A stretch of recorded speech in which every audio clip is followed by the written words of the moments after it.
How you doing? It's Trenton here from Hands Like Houses, and music is my life.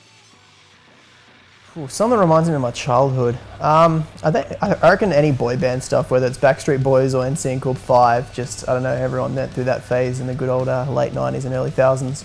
But that's it. I still listen to a lot of Backstreet Boys. They're very greatly composed songs, and NSYNC are just a great group of vocalists. I don't think they got enough credit for that. First album I ever bought, that I bought myself, that didn't ask my parents for, was probably Linkin Park's Meteora, actually. I actually remember the afternoon. I went home after school with a friend. We went to the local Sanity and bought a copy of Linkin Park's Meteora, and I remember we actually went back to his, and I remember sitting on the floor of his room with this little round boombox CD player, reading Warhammer magazines, eating Skittles mints, which is why I've talked in the past about trying to source Skittles mints now that they've been discontinued for like 10 years. But that was just definitely a favourite memory of growing up, for sure. First album I was obsessed with probably would have been Meteora. I remember just singing, particularly in the end, all the time around home, and my parents learned all the words just by me and my little brother singing it, so I think that was probably the first real obsession music-wise. My graduation song. I remember there was a bit of a kerfuffle with our school, because we were the first grade that actually graduated year 12 at our school, and I remember this really outspoken girl in particular who tried to pick a song, but it was like I think it ended up being I can't remember if she wanted it to be, or it ended up being I think it's the Green Day song. It's like I hope you've had the time of your life, but I think the teachers didn't particularly like that song because it had this kind of slightly negative wording, and at a Christian school it was a bit of a conservative group running it. So I don't know if that actually ended up being the song or not, but that was the only part of it I remember. The album that made me want to start a band.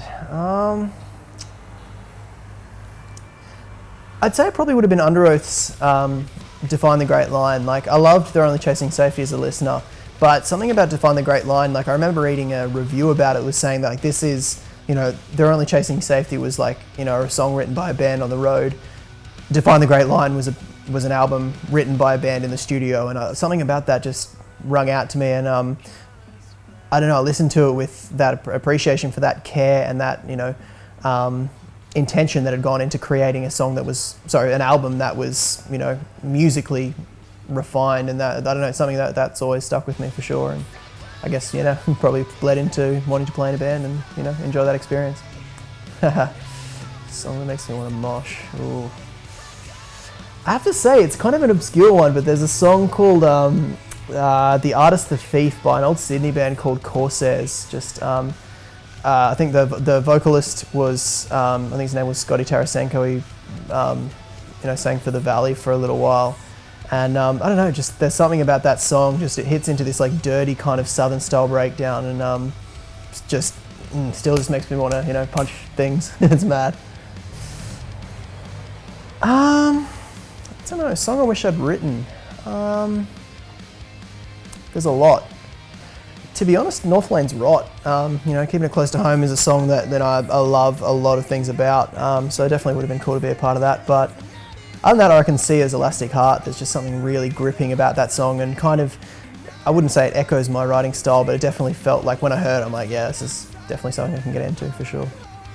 It's hard to pick a favourite song that we've written, just because, it always changes based on what we're playing live and what album's coming out, and But I think probably one of the most, I don't know, I'd probably say it'd be between Stillwater or A Fire on a Hill. I think just something about the lyrics and the music of those always just connects and feels great playing it live and just listening to it. Yeah, it feels definitely something I always feel proud of. My most played album would probably be between Me Without You's Brother Sister, which is hands down my favourite record ever produced. Just love the lyricism and musical poetry of it, which sounds really wanky, but it's just a sweet album. That or Carpathian's Isolation, I would say, because I still listen to that a lot. So yeah, I don't know, it'd be a tough call between those two. Last album I listened to probably would have been Nothing More's self-titled. Ballast is such a great song. So often don't get to the end of the album, but yeah, that was probably the last one I listened to in full.